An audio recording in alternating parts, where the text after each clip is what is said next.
ሰላም ጤና ይስጥልን ክቡራን ተመልካቾቻችንና አድማጮቻችን ዘውዱ መንግስቴ ነኝ ከዚህ ከአገር እንግሊዝ። አሁን የዘውዱ ሾው አጫጭር ዜናዎችን አቀርብላችኋለሁ፣ አብራችሁን ቆዩ። በቅድሚያም ርዕሶቹን እንሆ።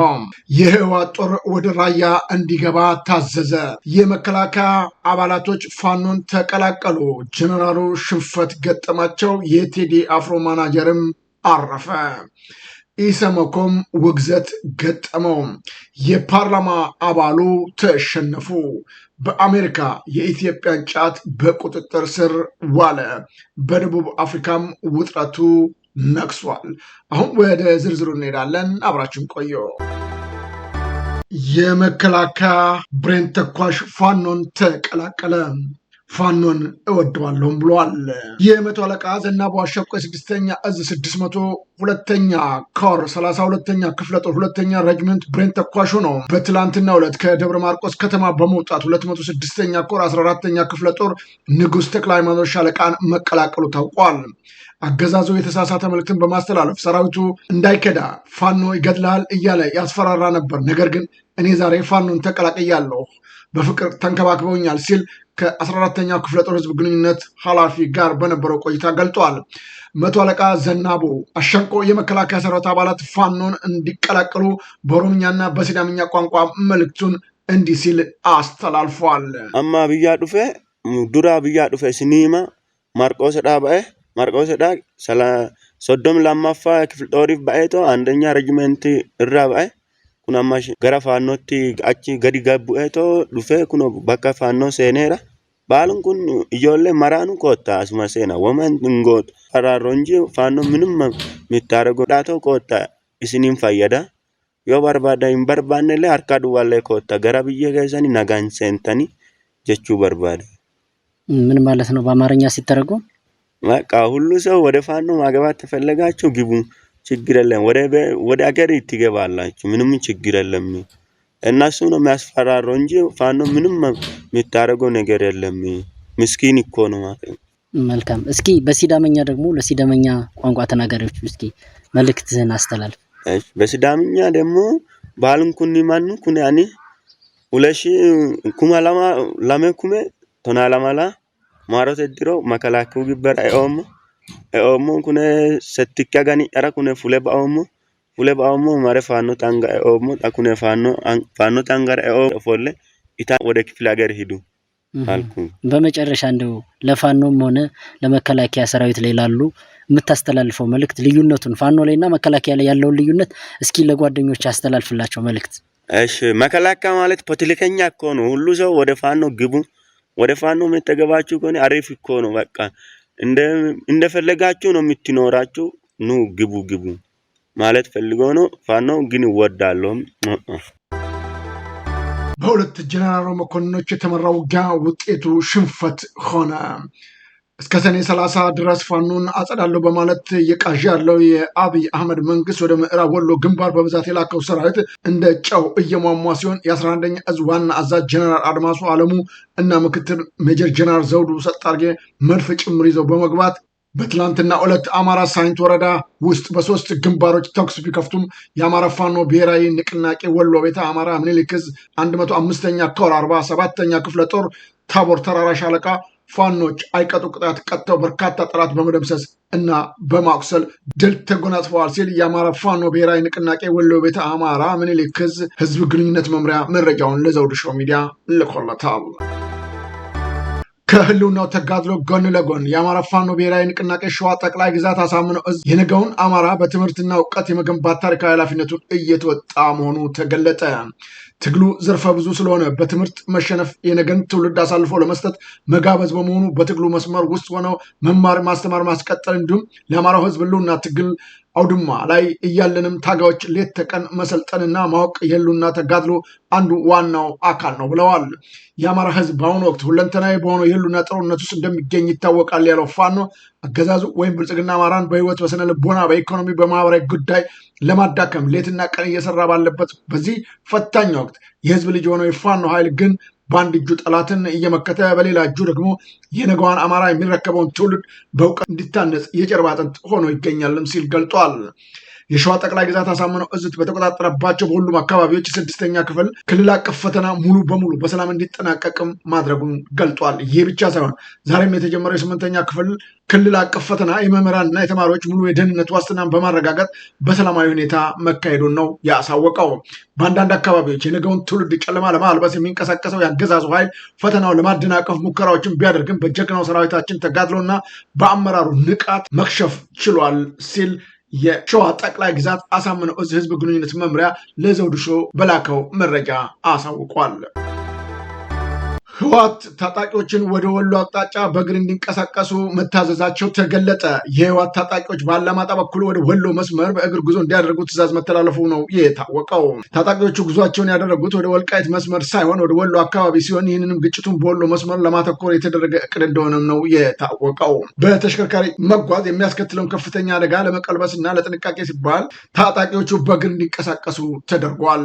በተለይ አርሚ 15 የተባለው የጦር ክፍል በእግር ጉዞ እንዲያከናውኑ በመቀጠል ወደ ኤርትራ አቅጣጫ እንዲያቀና መመሪያ እንደተሰጠው ነው የተገለጸው። የአሜሪካ መንግስትም በሰሜን ኢትዮጵያ እንዲሁም በመላው ቀጠና ያለውን ሰላምና ደህንነት አደጋ ጥለዋል ባሏቸው የህወሓት አባላትና የቅርብ ቤተሰቦቻቸው ላይም የቪዛ ገደብ መጣሉ አይዘነጋም። የቴዲ አፍሮ የቀድሞ ማናጀር አቶ አዲሱ ገሰሰ ከዚህ ዓለም በሞት ተለዩ። ታዋቂው የሙዚቃ ፕሮዲሰር እና ማናጀር አቶ አዲሱ ገሰሰ በአሜሪካን ኒውጀርሲ ግዛት በትላንትናው አመሻሽ ላይ ነው በሰላም ማለፋቸውን የቅርብ ወዳጆቻቸው ያሳወቁት። የጃኖ ባንድ መስራችና የሙዚቀኛ ገሰሰ ዘለቀ ወንድም የሆኑት አቶ አዲሱ የቴዲ አፍሮ ማናጀር በመሆን ለረጅም ጊዜ ያገለግሉ ሲሆን ዓለም አቀፍ ዝናን ያተረፉት የቦምባርሊ ልጆችን ጨምሮ በርካታ ታዋቂ ድምፃውያንን በማማከር እና በማስተዳደር የሚታወቁ ጉምቱ የዘርፍ ባለሙያ ነበሩ። የትብብር ለኢትዮጵያ አንድነት ለኢሰመኮ ደብዳቤ ላከ። ኢሰመኮ የአገዛዙ ፕሮፓጋንዳና የግፍ መረጃን አዛቢ የብልጽግና ክንፍ ወደ መሆን ቁልቁል ወርዷል ተባለ።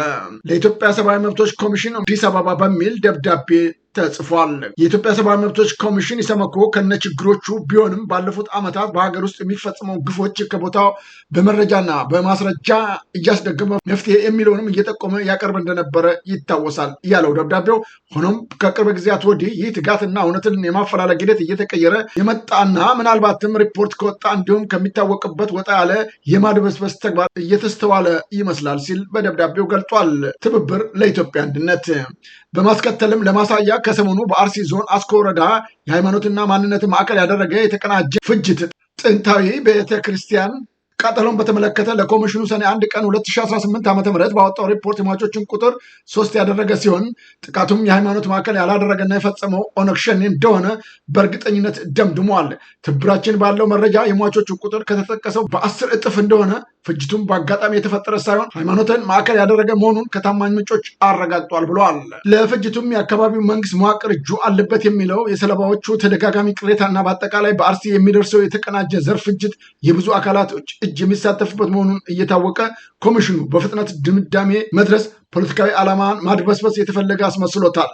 ኮሚሽኑ የሚወጡትን ሪፖርቶች ህዝብ እንዳያምናቸውም አድርጓል ብለን እናምናለን ሲል በደብዳቤው አሳውቋል። ስለሆነም የኮሚሽኑ ይህንን የተሳሳተ ሪፖርት ማውጣት የፈለገበትን መንስኤ እንደገና በማጥናት የስህተቱን ማስተካከያ ለህዝብ ይፋ እንዲያደርግ እንዲሁም የመንግስት መዋቅሩ ድርሻን በመጥቀስ ተጠያቂ እንዲሆን ብሎም ህዝቡ ተፈጥሯዊ መብቱን ተጠቅሞ ራሱን እንዲከላከል የሚደረግ መፍትሄ እንዲጠቁም ጭምር በአክብሮት እንጠይቃለን።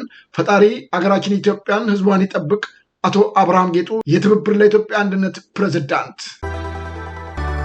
ገዢው ፓርቲ ባልተወዳደረበት የአዲስ አበባ ምርጫ ክልል 11 ዶክተር አበባው ደሳለው ሳይመረጡ ቀሩ። የግል እጩ አቶ አበበ ገመቹ አሸንፈዋል ተባለ። የኢትዮጵያ ብሔራዊ ምርጫ ቦርድ ሰኔ 10 2018 ዓ.ም ምሽቱን ይፋ ካደረጋቸው የምርጫ ክልል ውጤቶች መካከል የአዲስ አበባ ከተማ አስተዳደር የምርጫ ክልል 11 ውጤት አንዱ ሲሆን ገዢው ብልጽግና ፓርቲ እጩ ባላቀረበበት በዚህ ምርጫ ክልል የትብብር ለኢትዮጵያ አንድነት ቅንጅት እጩ የነበሩትና የፓርላማ አባሉ ዶክተር አበባው ደሳለው ድል ሳይቀናቸው ቀርተዋል። በዚህ ምርጫ ክልል ለህዝብ ተወካዮች ምክር ቤት ፓርላማ አብላጫ ድምፅ በማግኘት ያሸነፉት በግል የተወዳደሩት የሪፍት ቫሊ ዩኒቨርሲቲ ምክትል ፕሬዝዳንት አቶ አበበ ገመቹ መሆናቸውንም ቦርዱ አሳውቋል። ምርጫ ቦርዱ ትላንት ይፋ ካደረጋቸው 723 ውጤቶች መካከል 5ቱ የአዲስ አበባ ከተማ አስተዳደር ውጤቶች ሲሆኑ ከነዚህም ውስጥ 2ቱ ለህዝብ ተወካዮች ምክር ቤት እንዲሁም 3ቱ ለክልል ወይም የከተማ አስተዳደር ምክር ቤት እየቀረቡ ናቸው። ለህዝብ ተወካዮች ምክር ቤት ውጤቶቹን ይፋ ከተደረገባቸው መካከል አንዱ የሆነው የምርጫ ክልል 11 እጅግ በርካታ ፓርቲዎችና እጩዎች የተፎካከሩበትም እንደነበረ ታውቋል። በስዊዘርላንድ ሊካሄድ የነበረው የአሜሪካና የኢራን ውይይት ተራዘመ። በዛሬው ዕለት ነው በስዊዘርላንድ ቡርገንስታክ ሪዞርት ሊካሄድ የታቀደው የነበረው የአሜሪካና የኢራን ስብሰባ መራዘሙን የስዊዘርላንድ እና የአሜሪካን ባለስልጣኖች አስታውቀዋል። ይህ እርምጃም በቅርቡ የተቀሰቀሰውን ወታደራዊ ግጭት ለማስቆምና ቁልፍ የሆነውን ቀጠናዊ የንግድ መስመሮች ዳግም ለመክፈት ደረሰውን መጀመሪያ ደረጃ ስምምነት ተግባራዊ ለማድረግ በሚደረገው ጥረት ላይ አለመተማመን ፈጥሯል ነው የተባለው። ሮይተርስ እንደዘገበው የአሜሪካው ምክትል ፕሬዚዳንት ጄዲ ቫንስ ለስብሰባው ወደ ስዊዘርላንድ እንደማይጓዙ ዋይት ሀውስ ያረጋገጠ ሲሆን የስዊዘርላንድ የውጭ ጉዳይ መስሪያ ቤትም በበኩሉ ስብሰባው በታቀደው መሰረት እንደማይካሄድ አስታውቋል። ለስብሰባውም ሌላ አማራጭ ቀን አልተቆረጠም ነው የተባለው። የኢትዮጵያ ጫት በአሜሪካ ቁጥጥር ስር ዋለ። የአሜሪካ ጉምሩክና ድንበር ጥበቃ በዋሽንግተን ዳላስ አውሮፕላን ማረፊያ ከኢትዮጵያ ወደ ካሊፎርኒያ በካርጎ ሲላክ የነበረው 63 ኪሎ ግራም ወይም 139 ፓውንድ ጫት ሰኔ 4 ቀን 2026 ዓ.ም ነው በቁጥጥር ስር የዋለው። ጫቱ ቅመማ ቅመም ተብሎ ከተላከ 102 ሳጥን መካከል በ10 ውስጥ ተደብቆ የተገኘ ሲሆን ግምቱ የገበያ ዋጋ 17000 የአሜሪካን ዶላር እንደሆነም ታውቋል። ጫት በውስጡ ባሉት ንጥረ ነገሮች ምክንያት በአሜሪካ የቁጥጥር ኤጀንሲ DEA በአንደኛ ደረጃ አደገኛ እጽ የተመደበ በመሆኑ ወደ አገሪቱ ማስገባት በሕግ የተከለከለ እንደሆነም ተገልጿል። በደቡብ አፍሪካ ውጥረቱ ነገሰ። ቤት እያንኳኩ አልወጣችሁም እዚህ ናችሁ እያሉ ስለሆነ ስጋታችን ከፍ ብሏል ሲሉ በደቡብ አፍሪካ ያሉ ኢትዮጵያኖችም ስጋታቸውን ተናግረዋል። በደቡብ አፍሪካ በስደተኛ ጠል ቡድኖች የተቀሰቀሰውና የውጭ ዜጎች ይውጡልን የሚለው ዘመቻ ተጠናክሮ መቀጠሉን በሀገሪቱ የሚኖሩ ኢትዮጵያኖች ናቸው የገለጹት። ከጆሃንስበርግ ከተማ አቅራቢያ በምትገኘው ሚድራንድ ከተማ የሚኖሩ ኢትዮጵያን እንዳስረዱት ከሆነ ላለፉት ጥቂት ጊዜያት ረገብ ብሎ የነበረው ዛቻ፣ ማስፈራሪያ፣ ዝርፊያና ድብደባ በአሁኑ ወቅት በከፍተኛ ሁኔታ አገርሽቷልም ብለዋል። የአመፁ መሪዎች እስከ ሰኔ 23 ወይም ጁን 30 ድረስ ሀገራችንን ለቃችሁ ውጡ ሲሉ ያስቀመጡትን የጊዜ ገደብ እየተቃረበ መምጣቱ በአሁኑ ወቅት በሁሉም አካባቢዎች ከፍተኛ ውጥረትና ስጋት መንገሱን ነዋሪዎቹ ተናግረዋል። በተለይም አንዳንድ አካባቢዎች የጥቃቱ አራማጅ ቡድኖች ቤት ለቤት እየዞሩ እያንኳኩ አልወጣችሁም እዚህ ናችሁ እያሉ በማስፈራራት ላይ መሆናቸውን በሀገሪቱ የሚኖሩ የውጭ ዜጎች ስጋት ከመቼውም ጊዜ በላይ ከፍ ማለቱን ነው ያስረዱት። ማላዊ፣ ኒጀር፣ ጋና፣ ናይጄሪያ የመሳሰሉ ሀገራትም ዜጎቻቸውን በሰላም ማስወጣት የጀመሩ ሲሆን አንዳንድ አፍሪካውያንም ጥቃቱን በመፍራት ተሰብስበው በህዝባዊ አደባባዮች ላይ ውለውና አዳራቸውን እያደረጉ እንደሚገኙም ታውቋል። ክቡራን ተመልካቾቻችንና አድማጮቻችን ለአሁኑ ያቀረብኩላችሁ የዘውዱ ሾው አጫጭር ዜናዎች እነዚህ መስሉ ነበረ። በቀጣይ ዝግጅታችን እስከምንገናኝ የዘውዱ ሾው ሚዲያን ሼር፣ ላይክ እና ሰብስክራይብ በማድረግ ወዳጅ ቤተሰቦቻችን እንድትሆኑ ከወዲሁ በማክበር እንጋብዛለን። ከዜናዎቹ ጋር አብሬያችሁ የነበርኩትን የዘውዱ መንግስት የነበርኩኝ። ጤና ይስጥልኝ።